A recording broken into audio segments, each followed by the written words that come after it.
Doing a ball joint replacement today, upper and lower on both sides. I'll be honest with you guys, really not looking forward to doing it. Only because back's gonna be all messed up by the end of this job. I got a busy week. I've already rescheduled this guy a couple of times because of my back. That's what happens when you guys get old. So you guys better start saving your money. Luckily for me, I was very perspicacious of this early on. Hammer time. Now I'm gonna show you how to disassemble this tie rod. Real simple.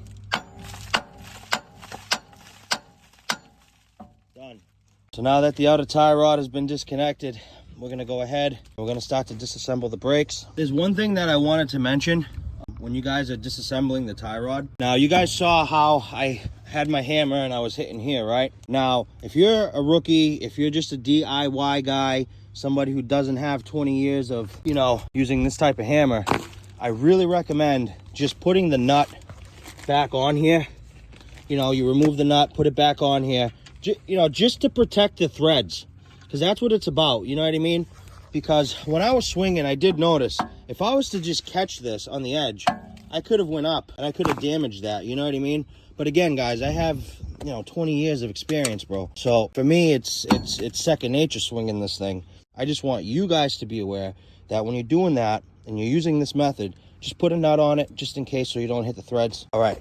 Let's go. Got some ball joints to do, friends. So now on this situation, I went down to a 1/2 inch from a 13. Seems to be a much tighter fit. There we go. This hub ain't gonna This hub is not going to move. This thing has been in here since 2008. All right, so after a little bit more banging, we definitely got some play in the backing plate. It's moving. So the hub is coming out.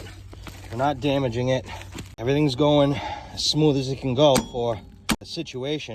And this is why I don't, use, snap-on tools, because look what I'm doing. So that's just how it is. It's getting there. It's gonna take some time, but all right, guys. All right, guys, so after banging on the bolt, I recommend using a junk socket, so that way you can use it to drive the hub out.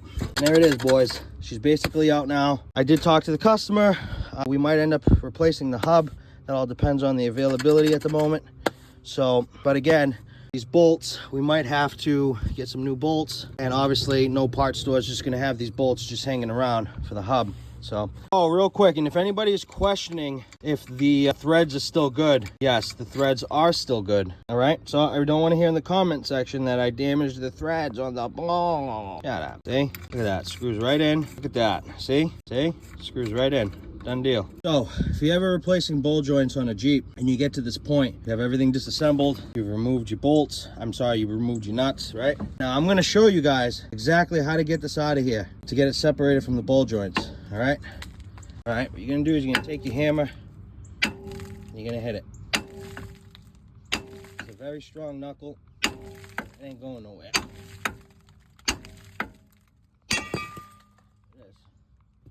That's how you do it. I should be here all day. Bottom, very simple. It's all about your cup placement. So on this one, I really only needed just this one cup. This is what it looks like at the bottom, right? That ball joint, if you can listen, has plenty of space to pass through this hole. And what we're gonna do is we're gonna crank on this and see what happens, okay? Oh, wow. So see, I can't go anymore. If I go, I'm probably gonna break my ratchet. So what I'm gonna do, while it's under pressure, I'm gonna hit it, see? Now watch this.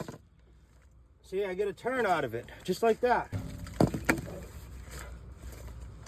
it goes. All right, here we go. Some more fun. Holy f***. See? Got an extra turn out of it. Oh! All right. It's moving. So I had to heat it up. I have to put heat.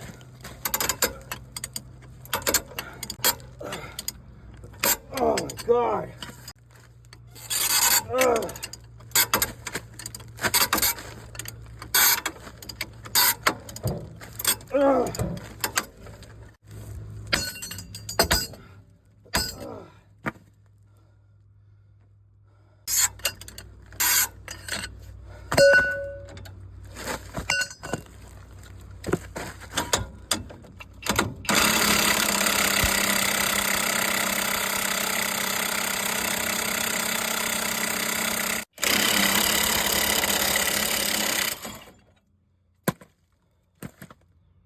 All right, so here's our setup. Got our thicker side on this side. We got our thinner side of the cup on this side, because it's obviously thicker here than it is here. And that's why these tapered cups are bees knees. All right, cool. Let's do it. Let's push it in.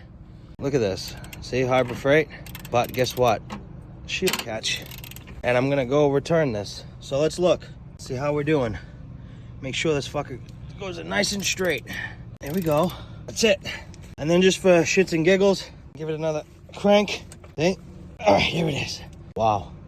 And that is seated all the way. As you can see, there's no gap.